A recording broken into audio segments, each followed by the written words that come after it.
Bonjour à tous, hello everybody, welcome to my channel. I'm so happy that you found me here. Do you know that there is a presidential inaugural site in Buffalo, New York? You might wonder why, when, and where in Buffalo a President of the United States was inaugurated. It was held only once in Buffalo for an emergent reason. Obviously, there is a history to this inauguration. I'll show you this historic site and tell you this part of history. Let's go. Allons-y.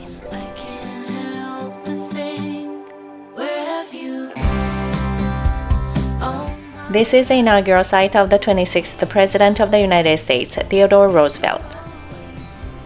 In 1901, Buffalo, New York was the most populous city in North America, within a 500-mile radius. With an extensive transportation network of ships and rails, located near a world-famous natural wonder of Niagara Falls and at the doorstep of Canada, Buffalo was chosen to host the World's Fair called the Pan American Exposition from May to November 1901.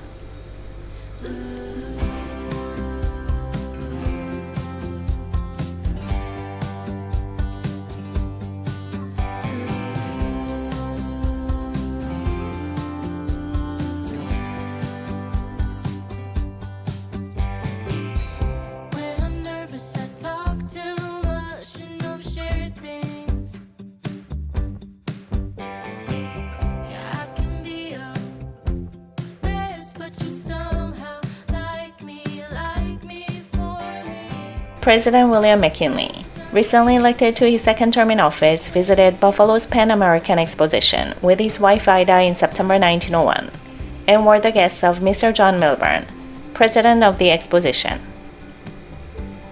He arrived on September 5, 1901, designated President's Day, and spoke before the largest crowd assembled at the exposition.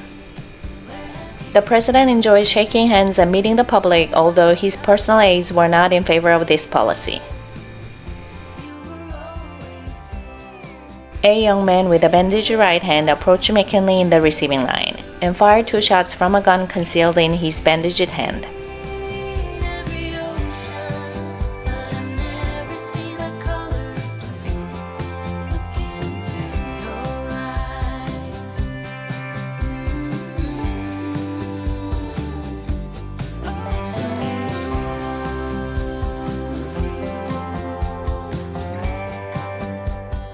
Vice President Theodore Roosevelt was notified of the shooting immediately and arrived in Buffalo the next day, September 7th, and was invited by his friend Ainsley Wilcox to stay at his Delaware Avenue home. For several days following the surgery, McKinley's condition improved and it was believed the president would make a complete recovery. Assured that McKinley was out of danger, Roosevelt left Buffalo on September 10th after spending 4 days at the Wilcox home. September 13, 1901, the vice president was summoned back to Buffalo as McKinley's condition had worsened. Roosevelt was on his way to Buffalo on Sunday morning, September 14, 1901, when he learned that William McKinley had died a few hours earlier at 2:15 a.m. Without delay, Mr. Roosevelt boarded a train for Albany and later another bound for Buffalo. Ainsley Wilcox was waiting for Roosevelt at the train station in Buffalo when he arrived at 1:30 p.m. Roosevelt was driven back to Wilcox's mansion. The most pressing issue upon Roosevelt's arrival was where and when he should take the oath of office. Instead of Mr. Milburn's house, where the body of the president was lying, in borrowed clothes from Mr. Wilcox, the new President Roosevelt took the presidential oath in the library of Mr. Wilcox's home. United States District Judge John R. Hazel administered the oath. This year on September 14th is the 123rd anniversary of Theodore Roosevelt's inauguration. We happened to visit the museum in the anniversary week. This library and house is located at 641 Delaware Avenue in Buffalo, New York, and is now Theodore Roosevelt's inaugural National Historic Site. After Wilcox's death, the house became the Catherine Lawrence Restaurant. Demolished interior walls were restored when it was acquired by the National Park Service in 1961. Only guided tours are available. The first part of the house on the ground floor is a museum, displaying many items from the 1901 Pan American Exposition, including wine glasses, plates, playing cards, the key to the Temple of Music, and new electric lighting bulbs invented by Thomas Edison, and motion pictures filmed by Thomas Edison's motion picture camera. It seems like I am stepping into 1901, the dawn of a new century, and joining in the celebration of the Pan American Exposition, taking in the sights and sounds of the exposition. Then I'm in the library, where Theodore Roosevelt took the oath of office as the 26th President of the United States.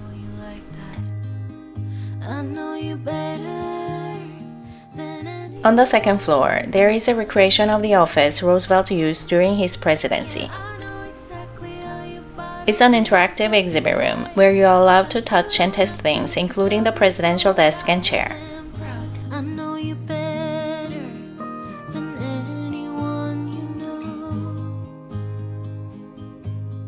On the way out, we stop by the gift shop where there are many souvenirs about Theodore Roosevelt, often called TR. After the tour, we go to the front of the house to see the statue of Theodore Roosevelt. Visits to the Theodore Roosevelt inaugural National Historic Sites are by guided tour only. Tours are scheduled hourly, beginning at 9:30 a.m. Tour takes about an hour. Free parking is available behind the Theodore Roosevelt Inaugural Site Museum. Admission prices are $12 for adults, $9 for seniors, college students, and U.S. veterans, $7 for youth aged between 6 and 18, and free for preschool children. And it is $30 for families including 2 adults and all children 18 and under.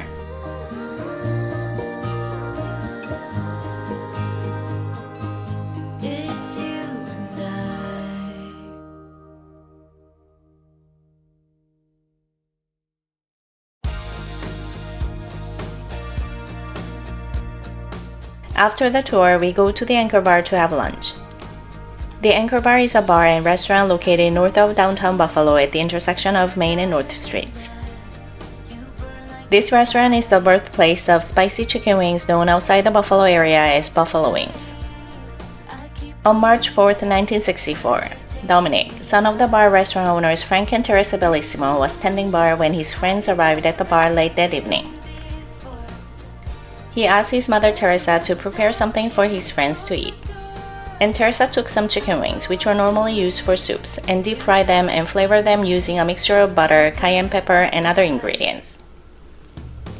She brought out some cut celery and blue cheese for dipping as hors d'oeuvre. This is how the famous buffalo wings were created.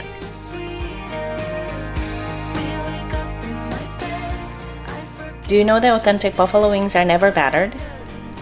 They are deep fried and super crispy. The sauce is added after the wing has been cooked. The sauce options are mild, medium, hotter, spicy barbecue, honey bourbon barbecue, chipotle barbecue, spicy garlic parmesan, honey garlic, extreme heat, depending on your preference of spiciness. We choose medium, which is original, and chipotle barbecue. Medium is already quite spicy. These wings are really delicious, and they go so nicely with the celery sticks and blue cheese sauce. You can order 10 pieces, 20 pieces, or a bucket of 50 pieces. If you are planning to visit Buffalo, I would totally recommend this original buffalo wing place.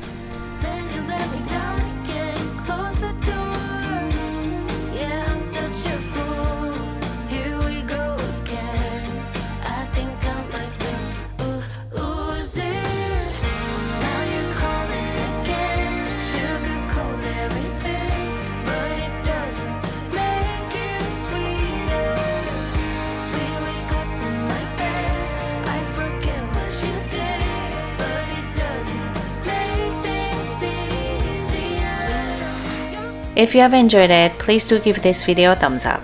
I really appreciate it. I hope to see you again next week. Please subscribe if you want to see more of my weekly videos. Thanks so much for watching.